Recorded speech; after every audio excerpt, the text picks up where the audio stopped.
মধুর মধুর লীলা রসমাধুর্য আমরা আস্বাদন করব। হ্যাঁ, তাই মনকে বলবো, রে মন রাধা রাধা নাম বলবো আর বৃন্দাবনে যাব, তাই না মা? তাই বলো রাধে রাধে নাম, প্রেম সে বলো রাধা রানী কি,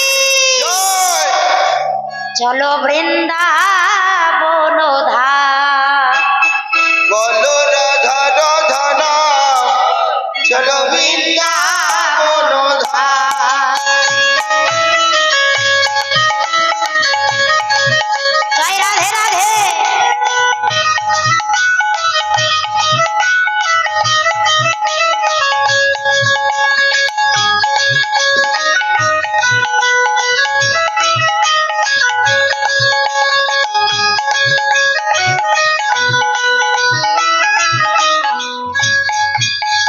বলো রাধা রাধা নাম, চলো বৃন্দাবন ধাম। এবারে বলো রাধা রাধা নাম, চলো বৃন্দাবন ধাম।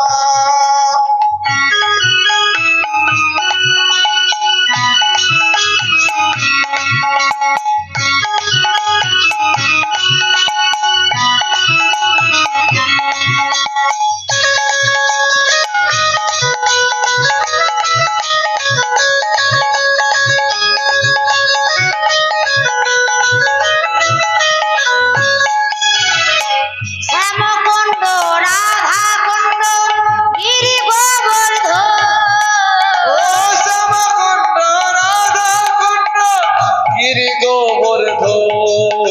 আছে শ্যামকুণ্ড রাধা কুণ্ড গিরি গোবর্ধন, শ্রীরাম সুদাম দানব সুদাম যত শাখা গো, হৃদম সুদাম দাম্ব সুদাম যত শাখা গণ। রাধে রাস বিহারে রাসে সোরে, রাস বিহারে রাসে সোরে নাম ঘন সার, চলো রাধে রাধে নাম, চলো বৃন্দাবন ধাম।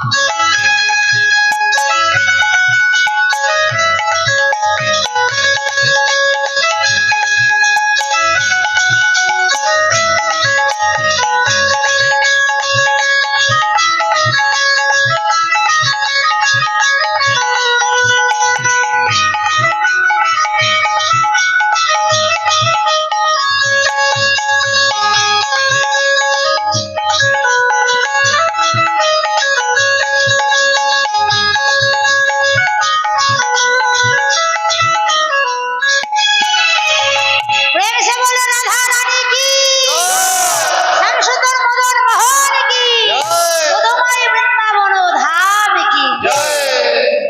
জয় রাধেশ্যাম। এই মধুময় শ্রীধাম বৃন্দাবনে আকাশ মধুর বাতাস মধুর, কীট পতঙ্গ স্থাবর জঙ্গম আহা সকলে মোর। সকলে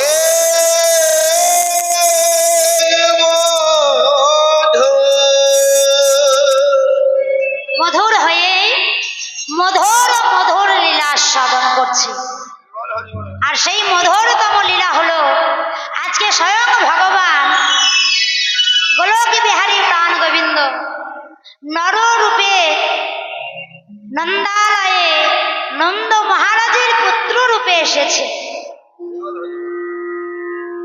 গিরি গোবর্ধন পর্বত উত্তোলন করে সমস্ত ব্রজবাসীকে তিনি আশ্রয় দেবে।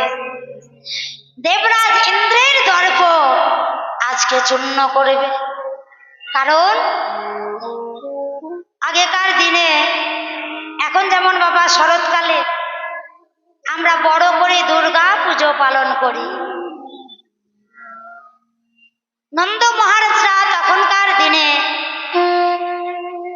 ওই শরৎকালে দেবরাজ ইন্দ্রের পূজা করত। কারণ আষাঢ় শ্রাবণ মাসে যে ধানের বীজ তারা রোপণ করত, বর্ষাকালে যে চাষ করত, চাষ করার ফলে ধান যাতে নষ্ট হয়ে না যায়, যাতে সেই অন্ন দুমুঠো মুখে দিতে পারা যায়, সেই অন্ন গ্রহণ করে ব্রজবাসীরা জীবন ধারণ করবে, সেই ঘর বিচলি দ্বারা গাভী বৎস পালিত হবে। তার জন্য দেবরাজ ইন্দ্র যাতে তুষ্ট থাকে, সেই জন্য গোকুলবাসিনী তারা ইন্দ্র পূজা করত।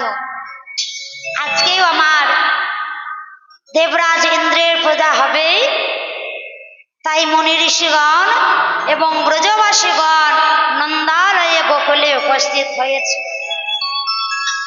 তিথিটা কোন তিথি না ভাদ্র মাসের শুক্লা দ্বাদশীর তিথি।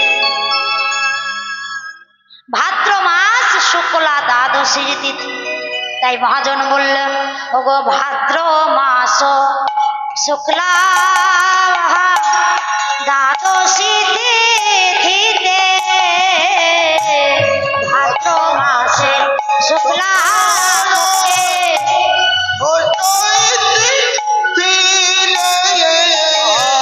ভাদ্র মাসের শুক্লা পক্ষে দ্বাদশী তিথিতে, ভাদ্র মাস শুক্লা পক্ষে দ্বাদশী তিথিতে আহা বৃন্দাবনে করে আয়োজন ইন্দ্রের বুঝিতে, হরে বৃন্দাবনে করে আয়োজন ইন্দ্রের বুঝিতে, এখন বৃন্দাবনে করে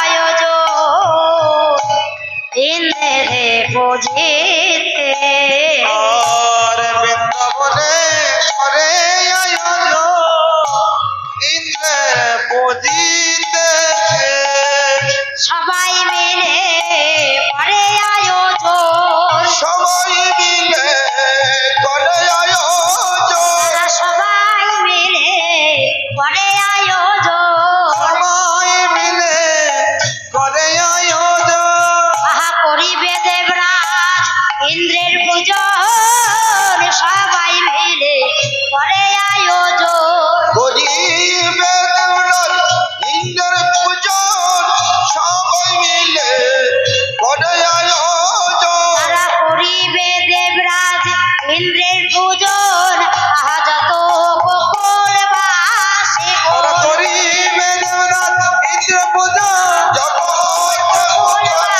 শোনো করিবে দেবরাজ ইন্দ্র পূজন, জগতে প্রকাশ হলো, করিবে দেবরাজ ইন্দ্র পূজন, জগতে প্রকাশ হলো, সবাই মিলে করে আয়োজন। রাত পোহালে ইন্দ্র পূজা শুরু হবে।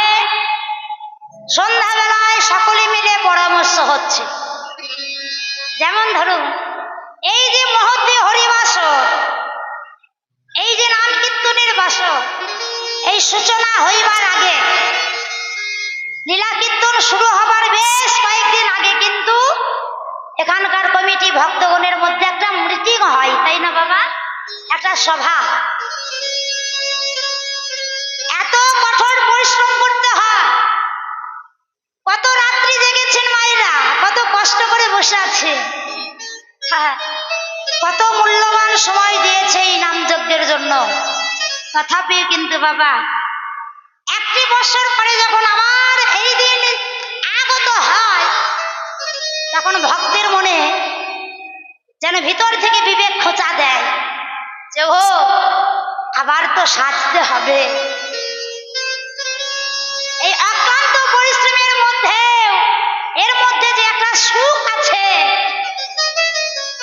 এই সুখটা বাবা জীবনে কোনো দিন ভুলতে পারা যাবে না। কবে ভুলবে? যেদিন তুমি নিজেকেই ভুলে যাবে। তদ্রূপ রাত পোহালে ইন্দ্র পূজা শুরু হবে। নন্দালয়ে নন্দীগ্রামে নন্দ মহারাজের কাছে এসেছে সকল প্রজাগণ। তাই তো মহারাজ গতকাল দ্বাদশীর তিথি, আমাদের তো ইন্দ্র পূজার ব্যবস্থা করতে হবে।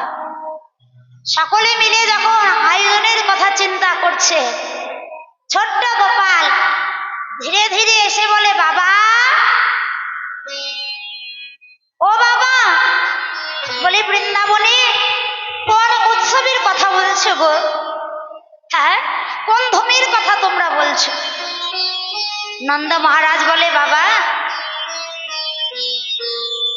আগামীকাল দেবরাজ ইন্দ্রের পূজা করব আমরা। তাকে তুষ্ট করিবার জন্য সকল ব্রজবাসীগণ আমরা দেবরাজ ইন্দ্র পূজা করব। দেবরাজ ইন্দ্রের পূজা করলে তিনি তুষ্ট থাকবেন, প্রসন্ন থাকবেন, আমাদের আর কোনো বিপদ আপদ থাকবে না।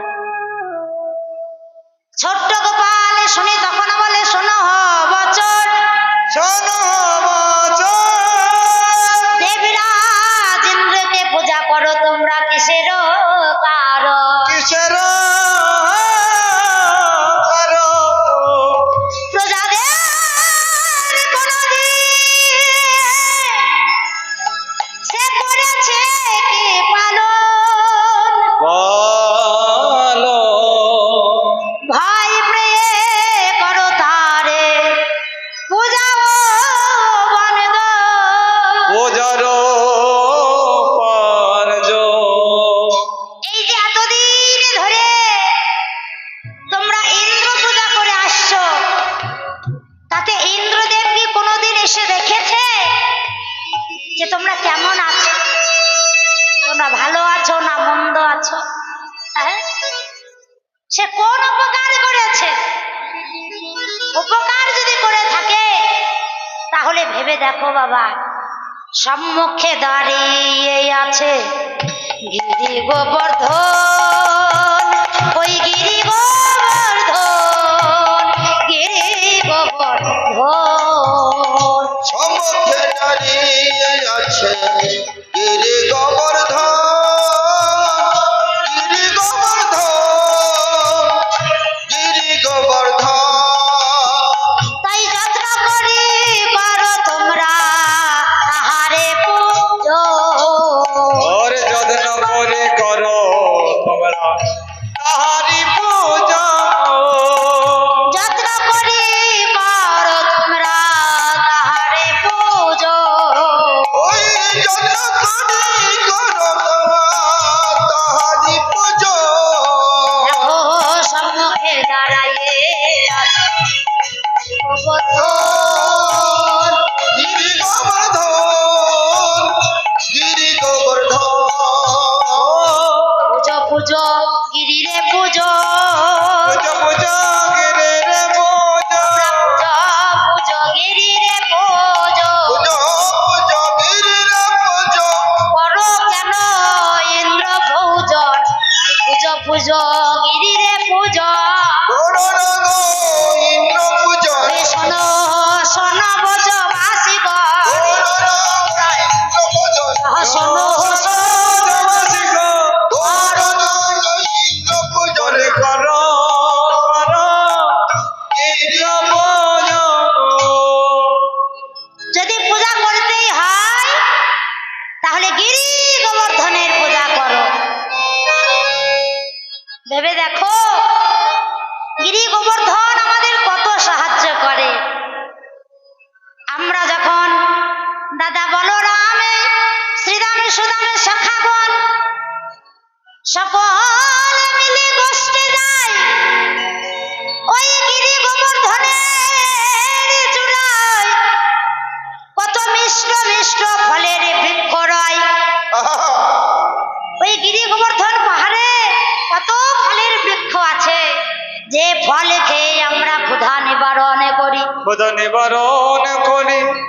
গিরি গোবর্ধনে ক্ষয়ে ক্ষয়ে তার মাঝে ছোট্ট ছোট্ট ডোবার সৃষ্টি হয়েছে, যেখানে জল পান করে আমরা তৃষ্ণা নিবারণ করি। নিবারণ করি।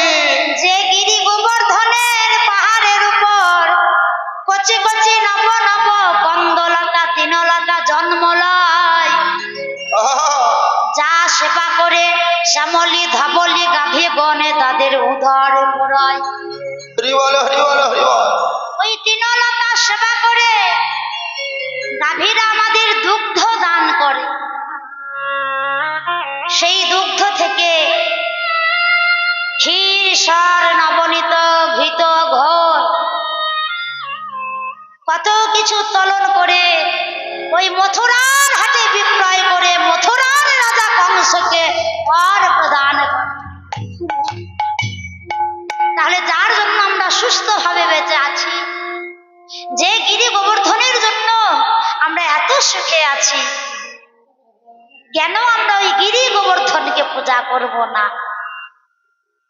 যখনই গোবর্ধনের প্রতি সদয় হয়েছে, তখন দাঁড়িয়ে দাঁড়িয়ে গিরি গোবর্ধন তার ভাষায় কেঁদে কেঁদে বলে, প্রভু গো, প্রভু গো, তুমি এত দয়াল প্রভু, তুমি শুধু মনুষ্যকে নয়, তুমি শুধু এই জগতের কোন জীবীকে নয়, জগতের জীবিকে তুমি আমার মতো একটা পাহাড়ের প্রতি এত ভালোবাসা দিয়েছ। ভালোবাসা দিয়েছ। তুমি একটা পাহাড়কে এত কৃপা করো প্রভু, অথচ আমি তো তোমার মনের মতো সেবা করিতে পারি না।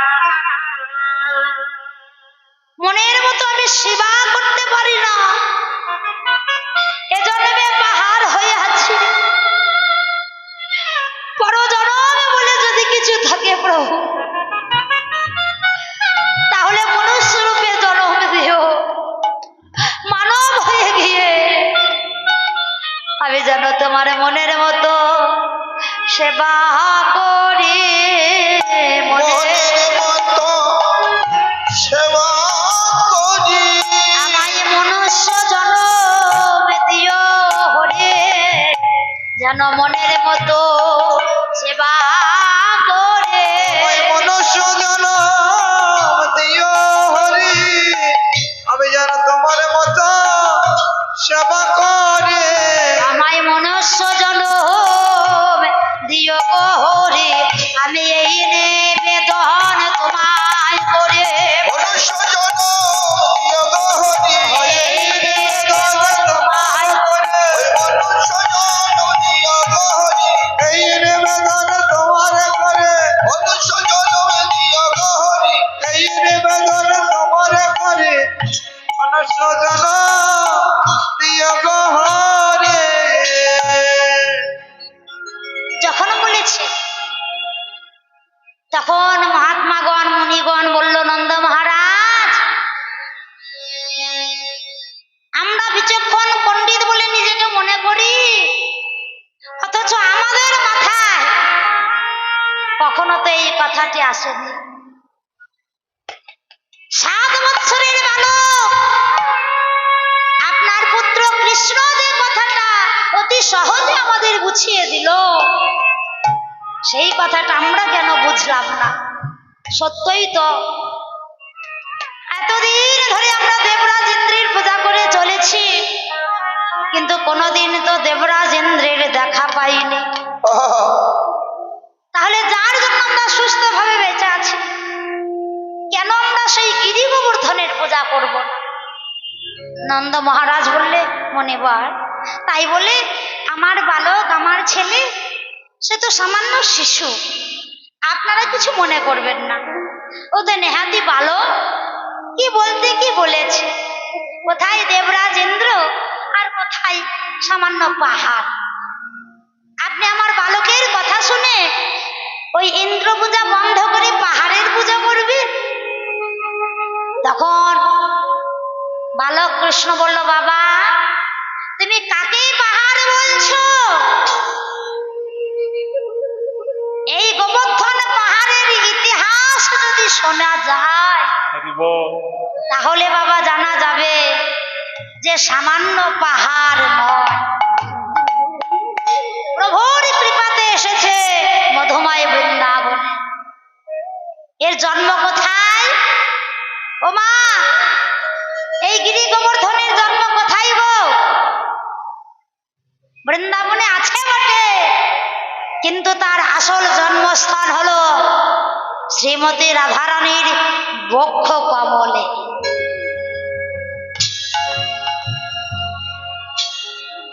গোলক বৈকুণ্ঠ বিহারে যখন গোলকপতি শ্রীমতী রাধারানীকে নিয়ে বিহার করছে, সেই গোলক বৈকুণ্ঠ লোকে রাধারানী আমার প্রাণ গোবিন্দের দুটি চরণে ধরে আত্মনিবেদন করে, প্রাণে বধূ হে, প্রাণে বধূ হে,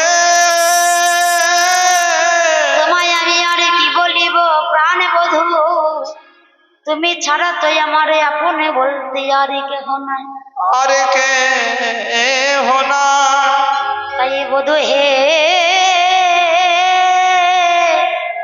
তুমি সে আমার প্রাণ, হে তুমি সে আমার প্রাণ, হে তুমি সে আমার প্রাণ, হে তুমি সে আমার প্রাণ, তাই তোমার চরণে শরণ লইল যে জাতি কোলো মা,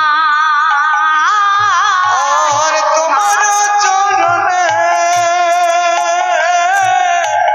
শরণ লইল তেজিদার, আমি তোমার চরণে শরণ লইল যে জাতি কোলো মান, বধূ তুমি সে আমার তোমার চরণে শরণ লইল সে আমার মান, বধূ তুমি সে আমার মান, বলি তুমি আমার জীবন মরো, তুমি আমার জীবন মরণ, তুমি আমার জীবন মরণ, আমি ওই চরণে লইল শরণ, তুমি আমার জীবন মরো, আমি ওই চরণে লইল শরণ, তুমি আমার জীবন মরণ, আমি বধূ হে, এই জগতে মাঝে তুমি বিনে তো আমার আর কেহ নাই, তাই তোমাকে ভালোবাসি বলে জগতে আমাকে কলঙ্কিনী পর্যন্ত হইতে হয়েছে, তাই তোমাকে ভালোবেসে সেই কলঙ্কের মালা গলায় পড়েছি প্রাণ বধূ হে, আমি সতী কি অসতী সকলই তো জানো, কিছু নাই জানি আমি, আমি সতী কি অসতী সকলে জানো, কিছু না জানি আমি, কোথায় আমি সতী, সতী কি অসতী কিছু নাহি জানে, সকল জানো হে তুমি, আয় চণ্ডী দশ কয় হে রসময় তোমার চরণ খানে, সন্ন্যাস আমারও সম্পদ তোমার চরণ খানে, তোমার চরণ ছাড়া জানি না আমি, চরণ ছাড়া জানি না আমি, চরণ ছাড়া জানি না আমি, তুমি তো আমার সকলই জানো, চরণ ছাড়া জানি না আমি, তুমি তো আমার সকলই জানো, আমি তোমার রাঙা চরণে করিল সারণ, তুমি আমার সকলই জানো, রাঙা চরণে করিল শরণ, তুমি আমার সকলই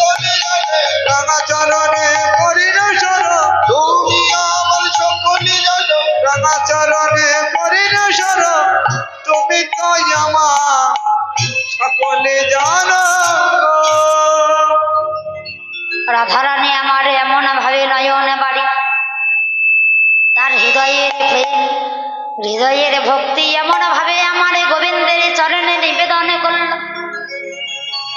তার অন্তরে আজকে আমার রাধারানীর সেই অন্তরের ভাবে নয়ন পথে বিগলিত ধারায় বহির্ভূত হয়। আর সেই প্রেমে নয়ন পথে ঝরিতে ঝরিতে যখন বক্ষ কমলে এসে পৌঁছায়, বক্ষ মাঝে এসে প্রেমের শীতলতা পেয়ে সেই ফোঁটা ফোঁটা নয়ন বাড়ি তখন জমাট বাঁধতে শুরু করে। রাধারানীর নয়ন কমলের বাড়ি গণ্ড কমল থেকে বদন কমল, আর সেই বদন কমল থেকে তখন বক্ষ কমলে আশ্রয় নিল। সেই নয়ন বাড়ি বক্ষ কমলে জমাট বেঁধে এক পর্বত সমতুল্য সৃষ্টি হলো। গিরি হয়ে উচ্চ হয়ে দাঁড়িয়ে গেল। বক্ষ কমল থেকে বলল, হে প্রভু, রাধারানীর বক্ষ কমল হইতে আমার সৃষ্টি, আমি কি করে আপনার সেবা করতে পারি তাই বলুন। কৃপা করে প্রভু এই রাধারানীকে আমাকে সৃষ্টি করলেন।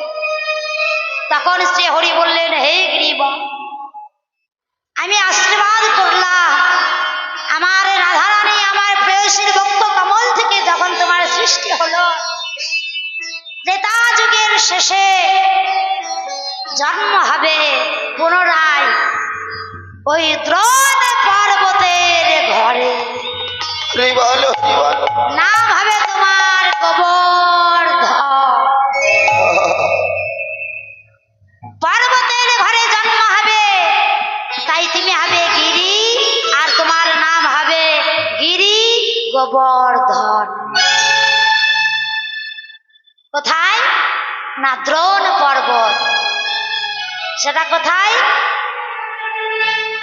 না দ্রোণ পর্বতের ঘর, ওই দ্রাদন অঞ্চল, তাই না? সেখানে দ্রোণ পর্বতের ঘরে গোবর্ধন রূপে আমার ওই গিরি এসে পুনরায় জন্ম নিলেন। এখন তাকে তো বৃন্দাবনে পাঠাতে হবে, কিন্তু কিভাবে আসবে বাবা? তাই কি করলো, অনেক দিন পুলস্ত ঋষি আমার যজ্ঞতে মগ্ন রহিল। তুষ্ট হয়ে প্রভু নারায়ণ তারে দর্শন দিল। পুলস্ত ঋষি আমার ধ্যানে মগ্ন। প্রভু নারায়ণ এসে বললেন, হে ঋষি, শুধুমাত্র যজ্ঞ তপস্যা করে গেলেই হবে? এই যজ্ঞ তপস্যা ছেড়ে একটু তো তীর্থ করতে হবে। সাধারণ মানুষ তীর্থে যায় তাদের পাপ মুক্ত করার জন্য, আর সাধুগুরু বৈষ্ণব যায় বিষ্ণু ভক্তি প্রদান করার জন্য। তাই যান, একটু তীর্থ পর্যটন করে আসুন। প্রভুর আদেশ পেয়ে বলল, প্রভু কৃপা করে যখন দেখা দিলে তখন এইবার আমি তীর্থ যাব। প্রভু নারায়ণ বললেন, শোনো মনি, শোনো তুমি আমারও বচন, ওই দ্রোণ পর্বতের ঘরে তুমি করো গমন। ধনের পুত্রের নাম হইয়াছে গোবর্ধন, তাকে লইয়া করো তুমি তীর্থের ভুবন। তাই পুলস্ত ঋষি প্রভু বিষ্ণুর আদেশ পেয়ে কোথায় এলো? তখন দ্রোণ পর্বতের ঘরে উপনীত হইল। দ্রোণ পর্বতের ঘরে উপনীত হইল। দ্রোণ পর্বতের ঘরে উপনীত হইল। পর্বত ধরে উপনীত হইল। পুলস্ত ঋষি হাসে দর্শন দিল।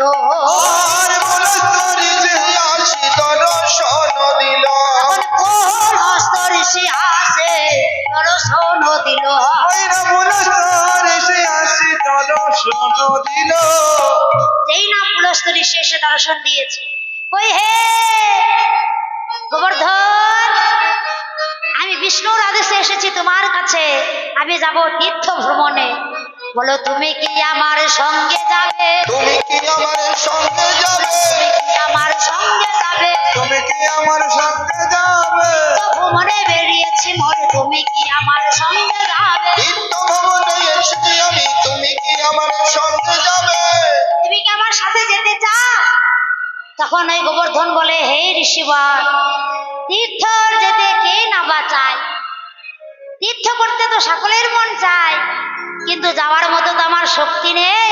তাই কৃপা করে আহা কোলে লইয়ে যদি মরে যাও ঋষিবর, কোলে লয়ে মরে যদি যাও ঋষিবর, আহা কোলে লইয়ে যদি মরে যাও ঋষিবর, আরে কোলে লয়ে যোগী মরে যাও ঋষিবর, যে যাবার এই বাসনা হইয়াছে মর, হইতে যাবে এ বাসনা হইবে আমার, আমায় কোলে নিতে হবে হে, কোলে নিতে হবে নিতে হবে হে, কোলে নিতে হবে তবেই আমি যেতে পারি, কোলে নিতে হবে, তবে আমি যেতে পারি, কোলে নিতে হবে তবে আমি যেতে পারি, কোলে নিতে হবে তবেই আমি যেতে পারি তীর্থ ভ্রমণে, তীর্থ ভবনে, তবে আমি যেতে পারি তীর্থ ভবনে, তবে আমি যেতে পারি, কোলে নিতে হবে যখনই বলেছে কোলে করে নিয়ে যেতে হবে, পুলস্ত ঋষি বলছে কি সামান্য একটা পাহাড়, এই পাহাড়কে কি কোলে নিয়ে নিয়ে তীর্থ ভ্রমণ করা যায়? হ্যাঁ, এত বড় পাহাড় কি কোলে নিয়ে যাওয়া যায়? যখনই বলেছেন বাবা, অমনি তখন গোবর্ধন পাহাড় বলেছিল, ও হে ঋষিবার, আপনি না এই মুনি ঋষি, তপস্যা করে এই শক্তি ধরেছে, একটা পাহাড় তুলতে পারছেন না, তাহলে এতদিন তপস্যা করে আপনি কি করলেন? যেই না বাবা একটা খোঁচা মেরে কথা বলেছে, তখন পুলস্ত ঋষি প্রধান্বিত হয়েছে, কি আমি পুলস্ত ঋষি, আমার শক্তিতে তোমার সন্দেহ এখন যাবে, দেখো তোমার আমি করি তো। তুমি জানো তোমার মতো 10টা পাহাড়কে আমি সঙ্গে নিয়ে ঘুরতে পারি, তাহলে নাও, 10টা নিতে হবে না, 20টা নিতে হবে না, সেটা আমাকেই নিতে হবে।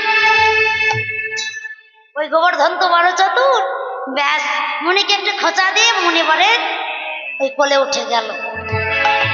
যেই না তুলে নিয়েছে, বলছে মুনিবার কি হলো? বলে আমার একটা শর্ত আছে। বলে কি শর্ত? বলে আমি তীর্থ ভ্রমণ করব, কিন্তু সেই তীর্থে কোন স্থানে যদি আমাকে কোল থেকে মাটিতে যদি ভুলেও মাটিতে নামিয়েছেন, সেইখান থেকে কিন্তু আমি আর উঠবো না, আমি ওইখানেই থেকে যাব। মনে পর বলছে ঠিক আছে, তোমাকে নামালে তার আমি নামাবোই না, দেখো আমার কেমন শক্তি। এই বলে কি করে পুলস্ত ঋষি তখন কোলে তুলে তাকে একবারে শিরে তুলে নিল। এবার শিরে নিয়ে কি করলো গো, তখন আমার পুলস্ত ঋষি আনন্দিত হয়ে শিরে ধারণ করে চলেছে।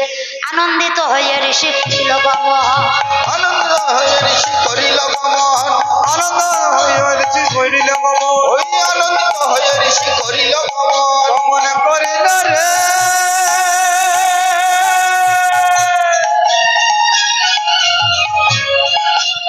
ঋষি আমার,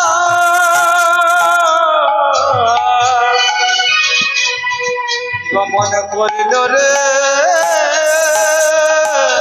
গমন করিল রে, গমন করিল রে,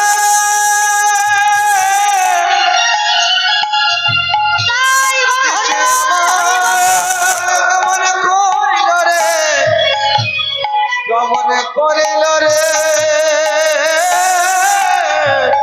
গমন করিল রে। আনন্দিত হয়ে ঋষি করিল আনন্দিত হয়ে ঋষি করিল গমন, চারিদিকে চারিভিত করিল দর্শন, চারিদিকে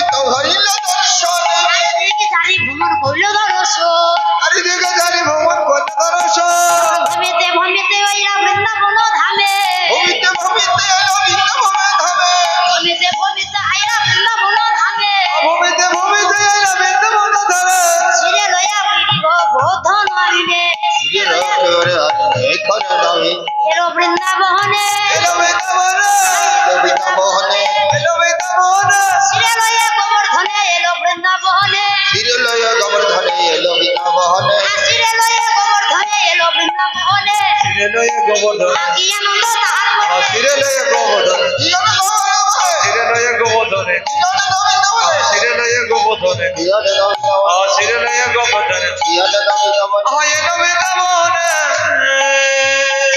বৃন্দাবনের মাঝে যেই না এসে গেছে মুনি ঋষিগণ তারা তো বাবা মহাপণ্ডিত বিচক্ষণ ত্রিকালজ্ঞ, তারা ভবিষ্যৎ মানে বুঝতে পারেন, ভবিষ্যতের কথা বলতে পারে।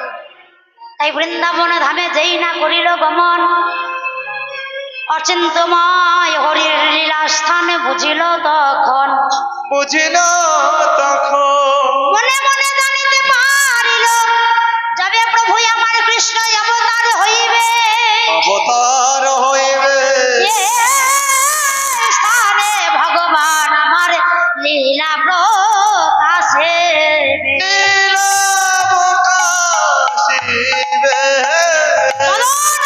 ভগবান এ মধুময় বৃন্দাবনে মধুর লীলা প্রকাশ করিবে। পুলস্ত ঋষি মনে মনে ভাবলেন এই এত সুন্দর রম্য স্থান মধুময় বৃন্দাবন হবে, তাই এই বৃন্দাবনে প্রভু আমার লীলা প্রকাশ করবে, আর এখানে একটু প্রভুর স্তব করব না, প্রভুর একটু আরাধনা করব না, তা কখনো হয়? তাই প্রভুর কথা চিন্তা করতে করতে মাগ ওই গিরি গোবর্ধনের সত্যের কথা ভুলে গিয়েছে। সঙ্গে সঙ্গে কি করছে, গোবর্ধন পর্বতকে মাথা থেকে একেবারে নামিয়ে দিয়েছে। যেই না নামিয়ে দিয়েছে আর মনে নেই, গোবর্ধন পর্বত একবারে বসে গেল। পুলস্ত ঋষি আমার ধ্যানে মগ্ন হলেন, সব করতে শুরু করলেন। নমা ব্রহ্মাণ দেবায় ব্রহ্মাণ হিতায় চ জগদ্ধিতায় শ্রীকৃষ্ণায় গোবিন্দায় নমো নমঃ। হে কৃষ্ণ করুণা সিন্ধো দীনবন্ধো